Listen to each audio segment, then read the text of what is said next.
Please join me in welcoming Ellen Weinstein.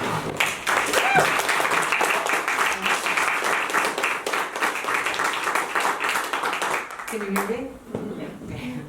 So thank you very much. Thank you all for coming here tonight, and thank you, Scott Nash and Nancy Gibson Nash, for the invitation, opportunity to be here, and thank you, Scott, so much for that very kind introduction. So I'm going to share some of my work and some of my process, and hopefully answer questions, because I really, really love to take questions.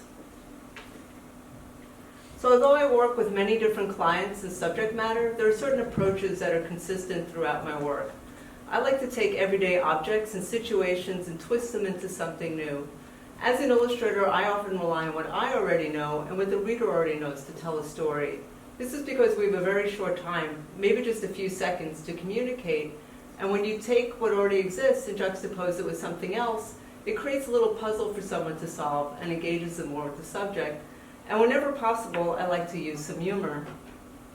This is The Secret Stash. Why do some spouses hide money for each other? The Joys of Reading. I call this Quiet Night at Home.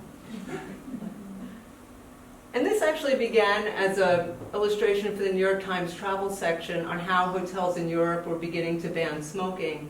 And then an art buyer from an ad agency saw and asked me to create this ad campaign for George Duboeuf wine.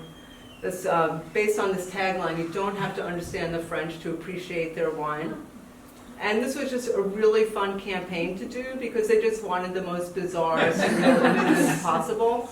And for advertising, it's pretty fun to see what you can get away with sometimes. But it was also great because it gave me a chance to see how you can create work for one purpose, and you never know who's going to see it, interact with it, and what could happen with that after. And it's a poster for the Humana Festival of New American Plays. And every year an artist is commissioned to create the identity for a festival. And it's actually a fairly wide open assignment brief. And the only parameter given is that a playwright be featured in the poster.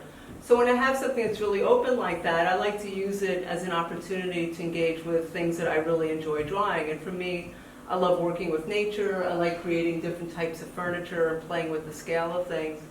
And I'm happy to say this is the first time a woman was featured as the playwright on the poster, but I couldn't believe it took 38 seasons for that to happen. And I get to travel quite a bit, which I'm really, really fortunate, and I really enjoy, and I've really been enjoying my time here this week in Peaks Island. And I take photos all the time, and usually now I just take them on my iPhone. But I carry sketchbooks with me, but I actually really use my sketchbooks for writing down ideas or for writing and more conceptualizing. But I think of my camera as my sketchbook. And I'm constantly taking photos of things that I find funny or interesting. I recruit models to pose for me when I travel, which is a nice way of having a variety of people to draw from, but also meeting people. And I honestly don't, I kind of believe in not sharing a lot of my photos. I don't instantly post everything on Instagram. I like to keep some things for myself, which I think is important too. And these streets and women in early morning Venice gave me some material to use for this cover of a novel, The Patron Saint of Ugly, about an alleged modern day saint in Sicily that people are making pilgrimages to see. It's an essay on the power of forgetting, how forgetting can be useful, particularly for people who've sustained some sort of trauma in their lives. You don't want to necessarily remember every little detail of what happened. So in this case, I use the reversal pattern of the footprints in the snow as a metaphor for that.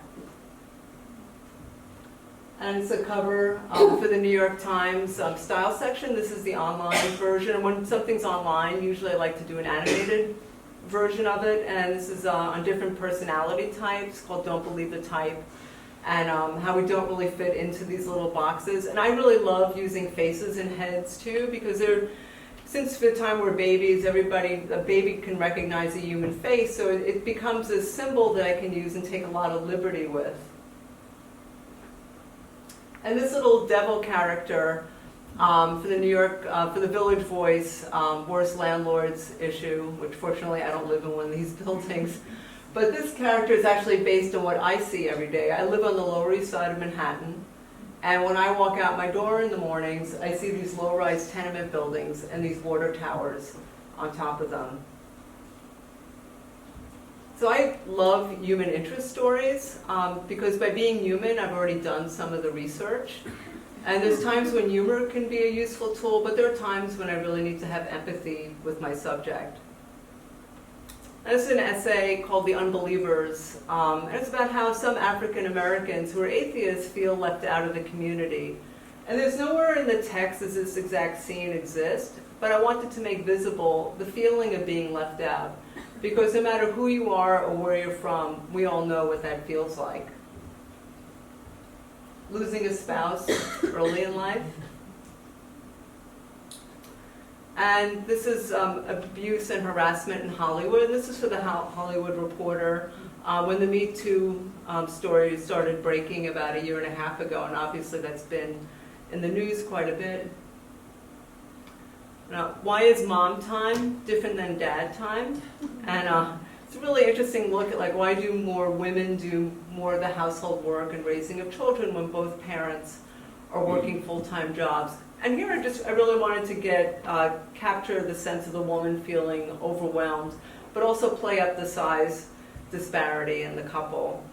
And I'll add a little note here, for any work of mine that's kind of more of a photographic nature, or even when I need models as reference, if it's a woman, it's usually me, and if it's a man, it's usually my husband, because we're always available and we work for free. And I've actually made myself with a self-timer into like a little kid or a corpse or an old person, or I don't know. Sometimes you just need a body. Self-care in the age of anxiety, especially during these relentless news cycles and the need to respond to them, it's important to take time out for ourselves. And this was part of a larger package for Columbia Magazine, The Great Unraveling, and it was a really interesting look at all the issues that are facing the electoral system, from gerrymandering, cyber attacks, voter disenfranchisement, and to the actual mechanics of the machines themselves. And these instances, I always try to like kind of look at the problem rather than pose any type of solution, because it's really kind of more about asking a question and looking at what creates the conflict rather than an answer. And this for Voice Media on LGBTQ students who are bullied in school and how school districts really need to take responsibility for their safety. And this was a really gratifying piece to do because it ended up appearing on 9 different newspaper covers nationwide. So it reached a massive audience, and it was not only great for me to see my work in all these different configurations, but I got a lot of email from people following that. And I always really appreciate when somebody takes the time out to contact me. I mean, I love getting awards, don't get me wrong, like press, awards, all that. Peer recognition is great, but when I hear from a reader directly, that's when I feel like I've really done my job as an illustrator. So a big inspiration for me, as a kid, were the books of Beatrix Potter and The Cat in the Hat by Dr. Seuss. And the animals in these books were imbued with human characteristics and personality that go far beyond putting clothes on a rabbit or a hat on a cat. And I love using animals as a metaphor in my work because animals are wonderful tools for telling stories. Like humans, they have faces that can convey emotions and bodies that can move. And animals are like us, but they are not us. And they can be a great stand-in for a person, and they don't have to be a specific age, gender, race, or nationality.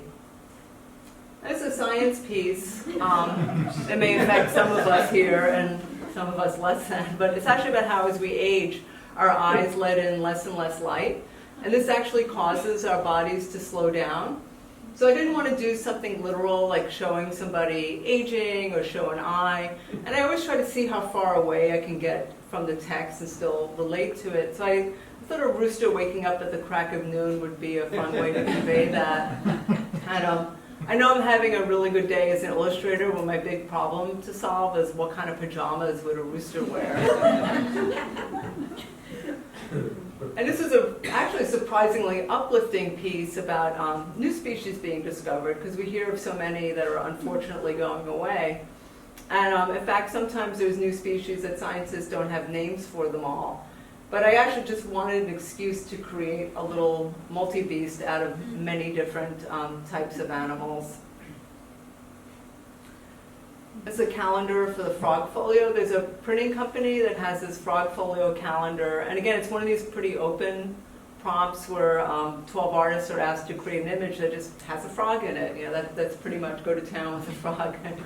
So when I have something that's really open like that, really open, I like to write my own narrative that I'm working with, because I like to kind of have some constraint where I'm working with something. So I have this crazy chef chasing this frog through a back street in Paris. And if any of you are like big graphic design aficionados in the house, that is a nod to A.M. Kassan's Dubonnet poster on the back wall there. And so I would say, like, at this point in time, probably about 95% of my work comes through email, but every now and then I'll get an actual call that's not a telemarketer or my mother or somebody, and it's like a client. And one night I heard this deep voice at the other end of the phone. It was like, said it was the actor Isaiah Whitlock Jr., who was in The Wire and Black Klansman and a bunch of things. And at first I thought it was somebody playing a joke on me, like one of my friends. And then I realized, oh no, it's actually him. And he wanted to commission me to create a label for his own vintage wine called the Funky Penguin. And he just wanted something that kind of felt like a nod to the psychedelic music posters. So a lot of times if I get a comment from a client, I have to kind of push back and preserve my vision for something. But sometimes I'll get a comment that I think improves the art. And when I sent him the sketches, he really liked it, but then he asked me to make the penguin's butt bigger in the final. And I thought that was a remark that I could literally get behind.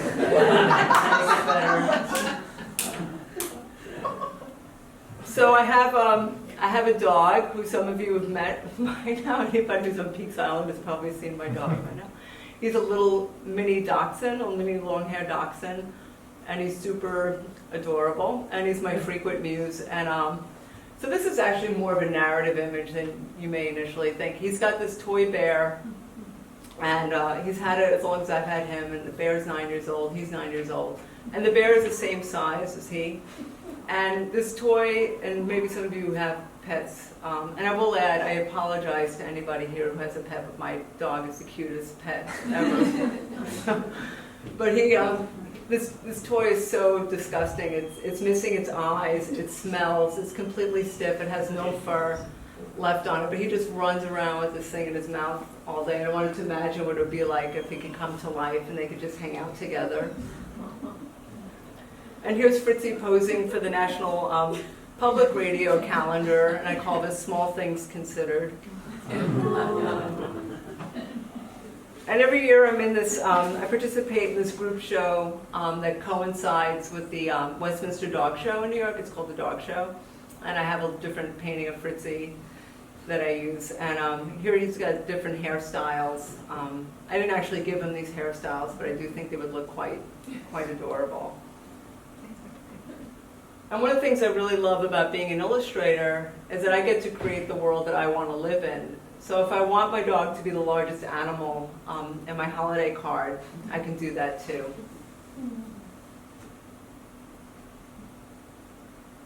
So I'm usually, on any given week, I'm usually working on a couple of different commissions, but I'm also working on projects of my own, either pitches that I'm developing or a series of personal work that I'm developing. And I found that since I've been working for a while, this has become actually increasingly important for me. Because I need a place where I can go and experiment if I want to try some different media, or just really do a deep dive into something that I'm interested in. And I find that those two bodies of work really inform each other. Sometimes the work that I do that's more experimental, I'll start to do for editorial work after people have seen it and asked me to do that. And the pieces that I've illustrated for editorial kind of influence what I'm interested in. So about 2.5 years ago, I had a meeting with the publisher at the Museum of Modern Art. I had seen some children's books they had done to introduce young readers to the lives and work of different artists, and I really wanted to do one. And I had a couple of female artists in mind that I wanted to talk to them about. And very fortunately, both the publisher and I wanted to do a book about Yayoi Kusama. So their process there was that I was going to go develop a pitch for the various boards of the museum with no real time frame in mind. But it was a very serendipitous meeting because the day after we met was this large publicity announcement of this exhibition of Ms. Kusama's work that was going to be traveling through North America. So I got a message from the publisher who asked me if I could get something together within 3 weeks for their first meeting. So I needed to create a couple of pieces of art, and Sarah Suzuki, who's a curator at the museum, was going to write the book, but I wasn't going to have a manuscript to work off of initially. So I really dove into Ms. Kusama's work on a much deeper level, and I read her autobiography, which really informed a lot of the thinking I did beforehand. But I had to find a way to kind of approach it just based on what I already did or could do. So I noticed that a lot of the questions that Kusama was raising in some of her work about infinity and the universe were similar to some of the questions that were raised in a number of science pieces I had illustrated. And this was for a science journal about looking for exoplanets in the solar system. And there was something about the feeling of scale and depth in this piece that made me feel like I could refer to it and how I would translate one of her infinity rooms.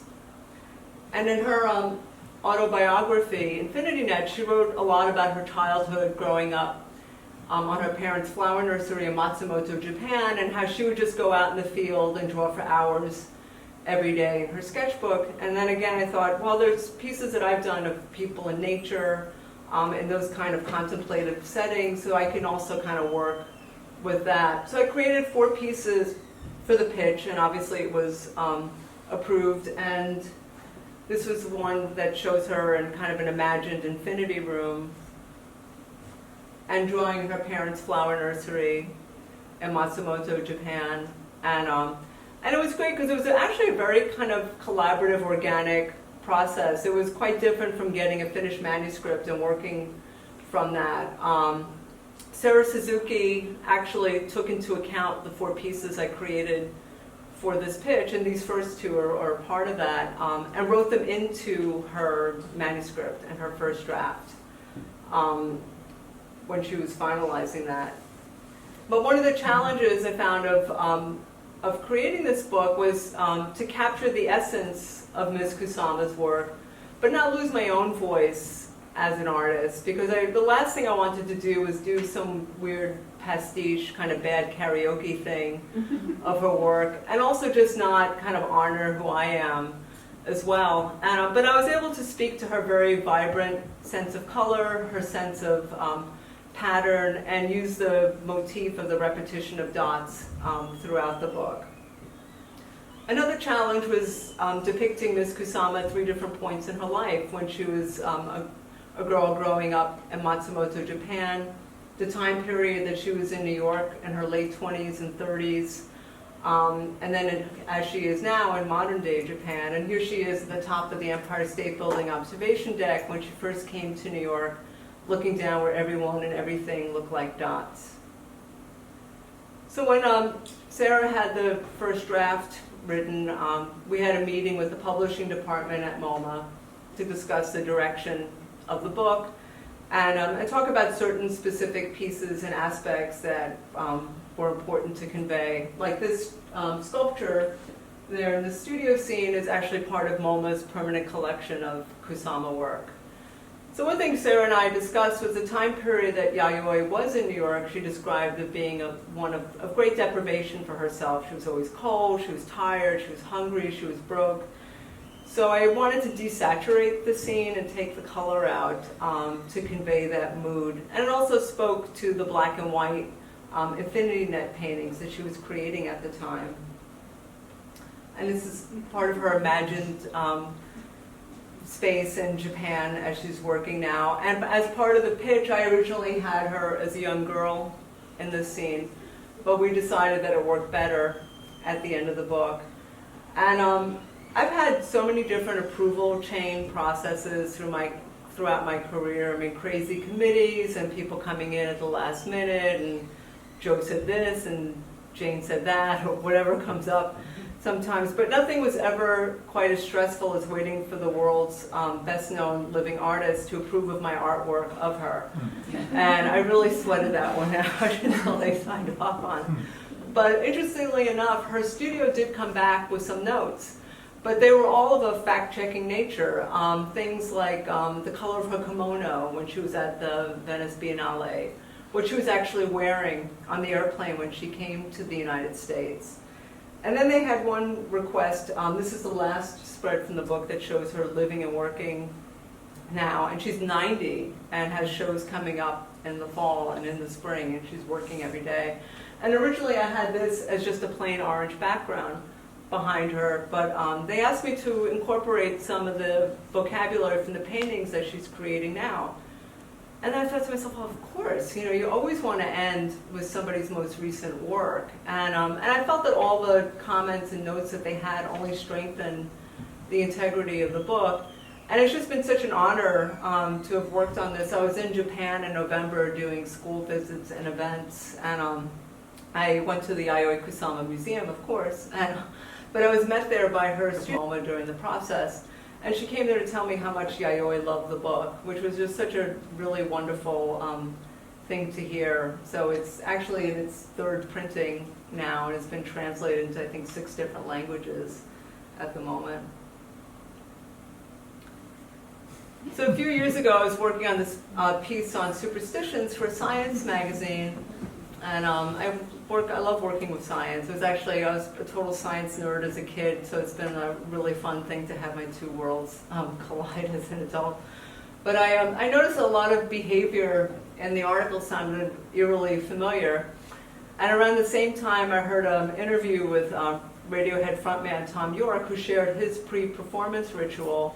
And then I started to wonder how many people had a superstition, ritual, or some kind of practice that related to their work. So when I was done with the project, I decided to follow my curiosity on the subject and see where it would lead me. And my curiosity led me behind the doors of artists and writers' studios, into locker rooms, into scientific laboratories, and sometimes even into people's bedrooms.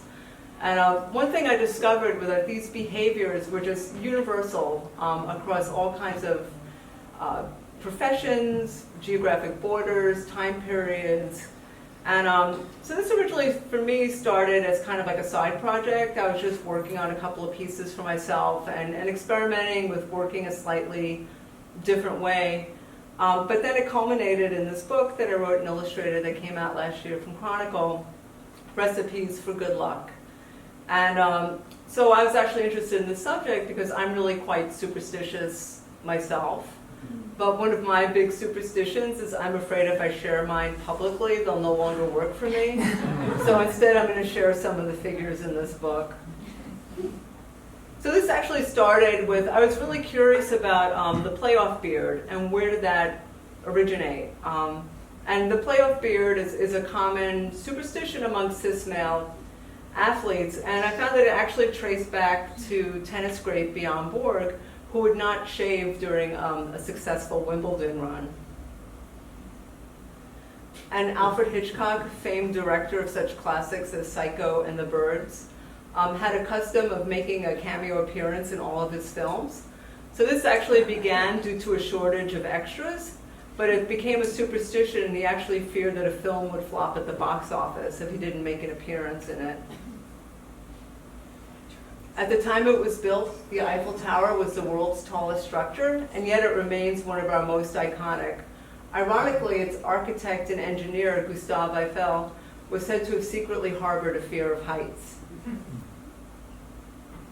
French Emperor and General Napoleon Bonaparte had a fear of black cats, and he believed that his dreams foretold the future. The night before the Battle of Waterloo, he had a bad omen. He dreamt of a black cat and had a bad omen. So I think we all know how that turned out. Founder of psychoanalysis, Sigmund Freud, had a phobia of trains and generally refused to travel in them. On his very first train trip, he saw gas lamps burning outside the window, and he thought he arrived in hell. And on his second trip was equally traumatic but far more productive. He said that formed the basis of his edible theory. And all I can say is it was a trip he took with his mother.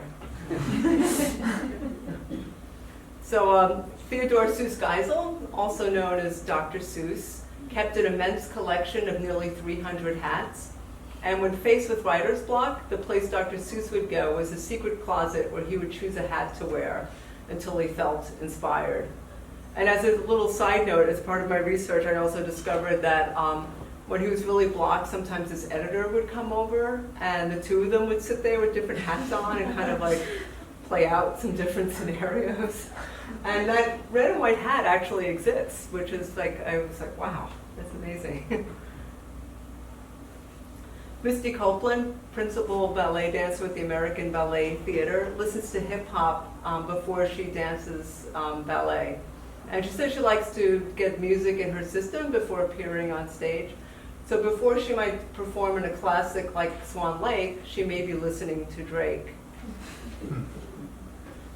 And then there were things that I learned about people. There are certain figures who I really wanted to include in this compilation. I always admired Salvador Dali, and I had a feeling he would probably be harboring a couple of superstitions. And I was right. He was like superstition lotto. Like, I mean, I really had to kind of narrow down which one I wanted to highlight, but I chose the piece of Spanish driftwood he would carry with him for good luck.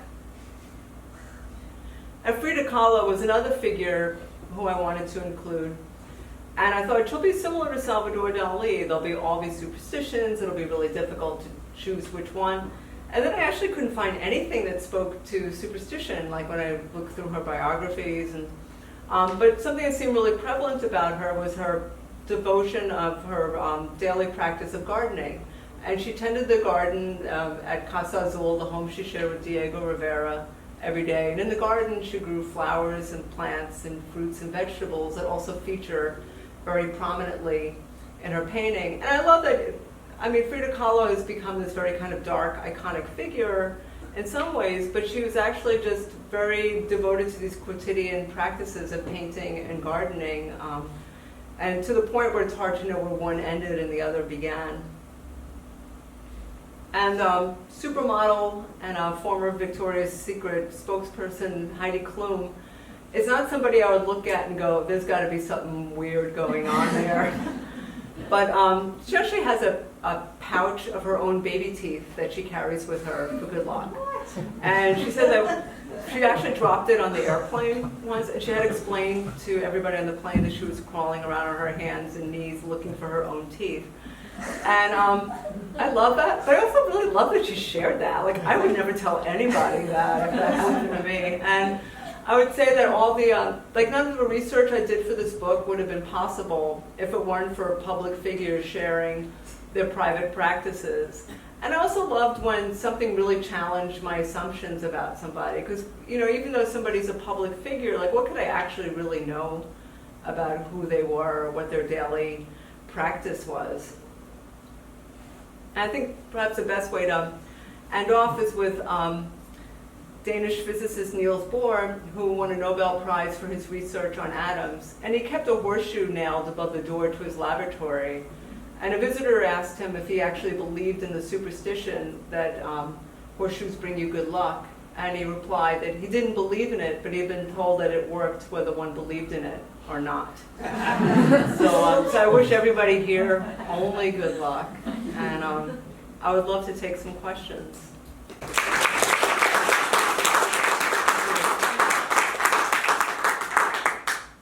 You call yourself an illustrator rather than an artist most of the time. What do you think the difference is?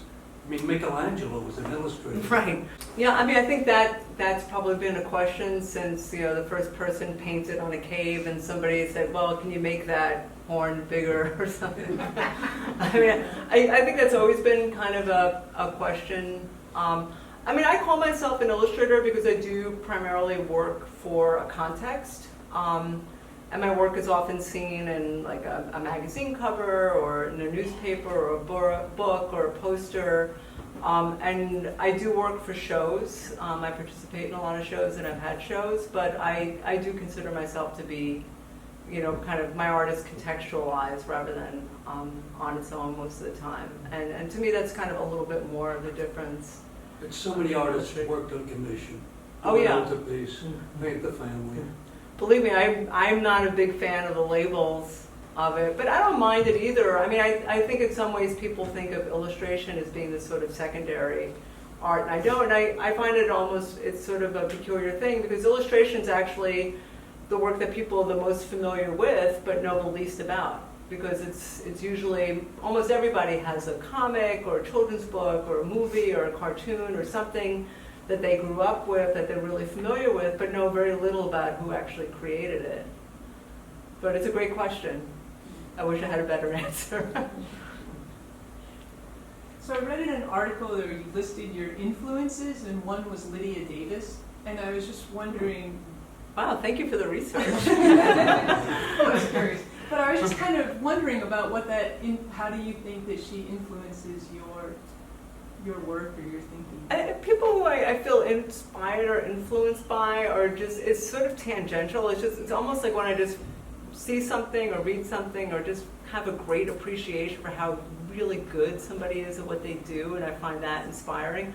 I love the succinctness and economy of Lydia Davis, and I mean, I strive for an economy that's really quite different, but I mean, she's not somebody who kind of like wraps, just kind of goes on and on with really beautiful prose. It's very to the point, Yeah. And I love that. I mean, I really appreciate work that's very economical. But that's a great question. I have to go back and read my interviews now and refresh my memory. Jamie. How did you get started in illustration? Excellent question too. Growing up in New York, I went to public schools in New York, and not at the golden age of public school funding. And one of my goals was to not go to my neighborhood high school. So at the time, you could either go to the science schools or the art schools if you passed a test. And I got into the High School of Art and Design and the Bronx School of Science because I was also interested in science. But art and design was a shorter commute, and that's how I became an illustrator. But I think being in that art high school just really kind of opened up. I mean, I love to write and draw as a kid and make up my own stories, but I like to do a lot of different things as a kid. And it's like, you're 12, 13 years old. It's like, I can't say I knew exactly what I wanted to do. But what I did love, once I was actually commuting to art and design and taking the subway, I just fell in love with the posters I would see on the subway. And at the time, they were done by Milton Glaser, they were done by Ivan Shemaev, they were done by these really great graphic designers. And what I loved about it was it seemed like a form of art that came to the public rather than you having to go to a museum or gallery. And I've always thought of illustration as this kind of public art. So I don't know if it was like commute to art design or art and design itself, but it was a great school. I was there with really great people. So that really kind of helped push me in that direction. But I was never torn about wanting to be a fine artist versus an illustrator. I mean, coming from a working class family, that was not really an option. Like, I knew I was going to have to start working right away. But I love the practice of creating something for communication. I love the direct communication of illustration. I'm finding it hard to discern what your medium is. It looks like I can't tell if it's watercolor. Excellent. No. No. I like to switch it up. I mean, I've gone through a lot of different, a number of different iterations of my work. I've been doing more photo collage for a while, but I work in wash. And it's pretty much right now, like I would say like 90% analog for me, and then I composite in Photoshop because I paint usually on a lot of different surfaces and I combine them. So I'm not striving to get one perfect painting, but it is gouache, which is a form of watercolor. What would you say is like the most research-heavy type of job that you take generally? The most research-heavy job is definitely the books. Yeah, because, well, first of all, there's a certain time aspect of that where I really want to learn as much as I can, and also I mean, for both books, I really wanted to do that. I really wanted to research it. For a lot of editorial work that I do, it requires almost no research. I mean, research could almost be a hindrance because I really don't need to come at a subject with more information than the reader would have, because that could actually put me into some weird detail of something that doesn't speak to the general nature of it. And but I actually really love doing research, so I love doing books also for that, because it really isn't required, except for like a book cover or something I'll do that has a bit more of like a time period aspect to it. And that's also where I do research, if it's anything that's historical or related to a different time period, or if I just need more background information, like if it's something that's not usually a general publication, but a specific science thing or economic thing where they're already talking to an audience who has a shared background knowledge that's really immersed in that subject, but I don't. So I want to kind of get a little bit up to speed on that. How did your parents and family react when they found out that you wanted to go into the art world? My parents were great. I mean, they were really, really great about it. They both came from not difficult backgrounds, but my father didn't get to go to college. He had to go to work to support his family. He grew up on welfare. Like he really kind of like wanted me to kind of push to do what I wanted. And I'm so fortunate to have had that, because I certainly had friends who didn't have that kind of encouragement, you know, from their parents, and so they were always just super, super supportive, and like kind of like my biggest fans too. So I am really, really fortunate. I mean, I certainly went to school with people, or have students whose families are a little less supportive of that. Is there somebody in the back? What's your daily habit or routine that you do as an artist? Oh, that was sneaky. You're trying to get me to reveal my private. I like that. You know, I have to admit that I actually I like keeping, I really keep regular hours. I mean, not regular in the sense that I quit at a certain time, but get up, you know, usually go for a run, take the dog out, and like get at my desk pretty early and work straight through.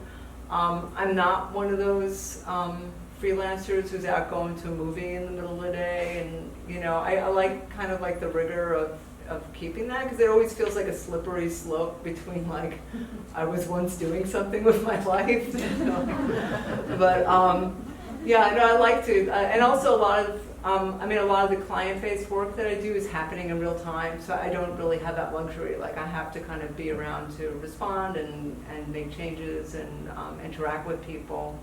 But I do kind of sometimes just relegate different hours for different tasks. Like I find that I like to conceptualize in the morning because I'm really fresh.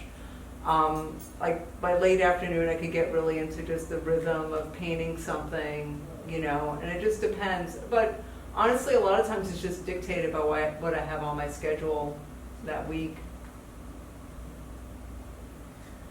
So looking at the illustration you have up there with the wings, it's quite fractal. So I'm wondering if some of your medium is created electronically.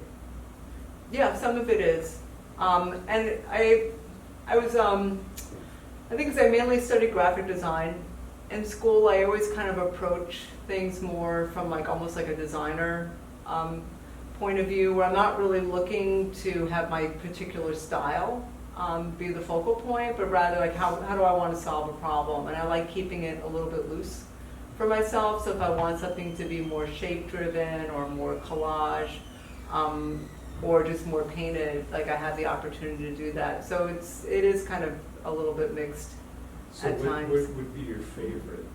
My favorite, right now I'm really enjoying painting in gouache the most. I mean, I started out as a printmaker and then was doing some like photo collage to the point where I was like building things 3D and photographing those, and then I kind of went back. Now I kind of have gone back full circle to printmaking and painting again. But you know, it's all about like what is going to solve that problem, but also what's going to keep it fresh and interesting for me. I feel like if I get to a point where I can just sort of zone out a little too much and not have to think about what I'm doing, I take that as a sign that I need to switch things up a bit, because I like to be not on edge, but just feel like I'm learning something or trying something new. In the back? How do you promote yourself? That's a great question. I would actually be the first to say I'm not very consistent with it. It's always a challenge when I get those questions from students, and it's one of those things like practice what you teach. Like I tell them to do all these things. I mean, I post on social media, but I honestly don't have this like huge social media followings. But I have gotten work from social media. Like maybe every 2 years or 3 years, I'll send out a postcard, which is really not a great marketing plan. You know, like I get to hear all my bad habits all right now, but Sorry, I'm interrupting. no, go ahead. How would like somebody like you have the Chronicle book or the other book, like how did they find you? I found them. You found them? Yeah. You approached them? I pitched them. I mean, Chronicle I pitched. MoMA, I set up a meeting there. I mean, fortunately, when I wrote to the publisher, he knew who I was and was eager to meet with me as well, but I pitched them. And there's a good number of, there's a good amount of my work that I do as pitches too. Like I've also pitched people I work with on editorial projects, because I have those relationships in place. So if I have an idea for something, you know, I'll pitch them on that too. And it kind of comes back to just self-generating work, because there's, you know, I mean, it's great. It's actually the easiest thing is to just get a query and you just do it, and it's like all the parameters are set, and I really love doing those. But I also like just kind of pitching things that I'm really interested in too. So it's a mix of both, and but it's a note to myself that I could be more consistent with my promotion. Jamie, are you teaching now?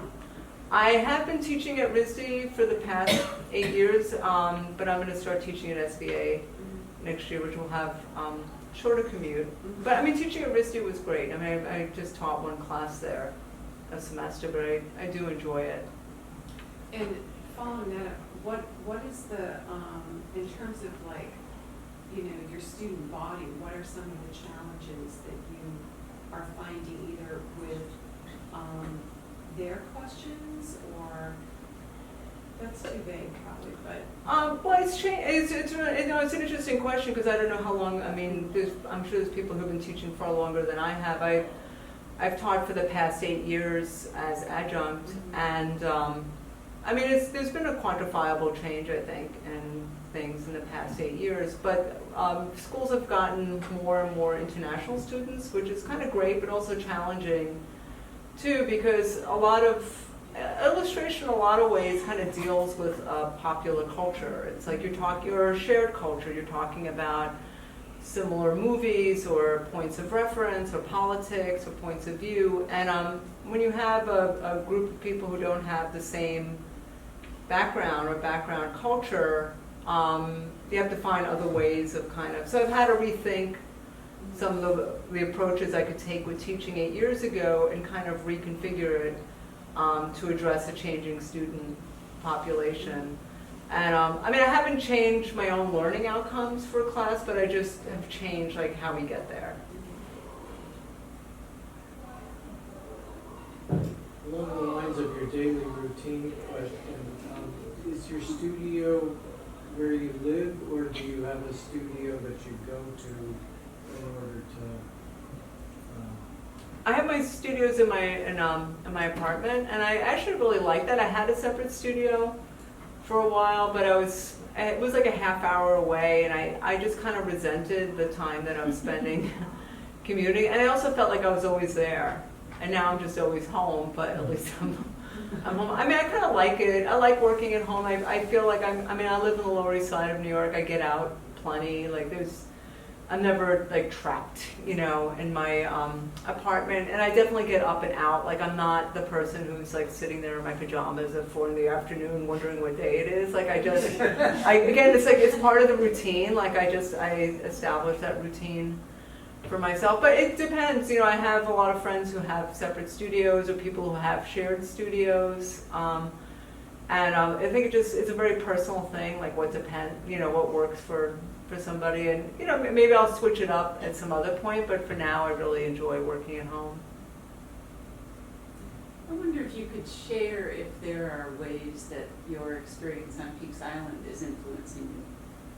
Peaks Island's been great because it's given me, I'm working on writing a proposal, and it's just given me like time to write in a focused way that I'm not, also because I just didn't take any commission work with me this week, so it's just given me that kind of like quiet, and it's just a really quiet kind of place, but it's kind of great because if you get like, and I'm not here long enough to really get like rock fever. Like I know islands tend to have that. I even get rock fever in Manhattan.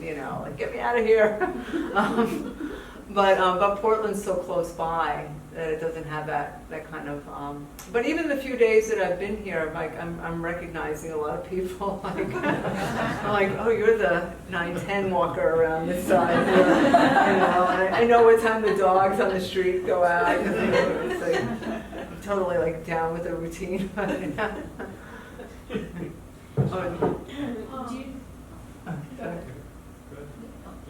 I noticed that a lot of the people that you focused on in the superstition book were like people that kind of live in the surreal. Is that because you are interested in surreal artists and writers, or do you think artists and writers that focus on surrealism are more superstitious? Yeah, I think it's actually kind of a mix of people, or maybe people who you wouldn't necessarily at first glance believe that they engage with that. I mean, I think, part of the research that I was doing was to get a real mix of people, but that was actually one of the great things that I enjoy discovering about people, because especially with people who are very accomplished, one thinks that they just things just magically come to them, and they don't have any weird, quirky things about them, and it's like those kind of like strange little, or just rather interesting, quirky things about people. But I use that, I kind of take those and amplify them in the artwork, because that's just how I enjoy working. I'm not someone I don't particularly do straight portraits of people. I've done them, but I like doing kind of more iconic portraits of people. So it's just the way I represent people is not necessarily, like Franklin D. Roosevelt wouldn't be his portrait in the National Portrait Gallery. But it's kind of how I take his superstitions and convey them. You have a fair amount of athletes in the book as well, right? I could have done a book with just athletes. I mean, because there's some of them, there's some professions that are just kind of known, and writers love to share their superstitions, so those were fairly easy to gather as well. The ones that I really loved finding were like the scientists or NASA, so the ones that were kind of like more of a surprise to me too. Anyone else? Abby, do you have a No? No? Okay. No. I'm sorry. Do you still draw or create art in your free time, just for fun? Yeah, I haven't had like quantifiable amounts of free time, so which is fine. I don't mind. But actually now when I'm not working on a commission, I'm writing or researching or kind of like working on more of a body of work rather than like one-off kind of things. And I've actually participated a little bit less in some group show things because of that, because I just want to dedicate a certain amount of time to things. But I do just like sitting down and doing something just for fun, and I think it's always important to kind of go back and like, yeah, this is what I do to entertain myself too, and to kind of stoke those fires. Yeah, a couple of yes.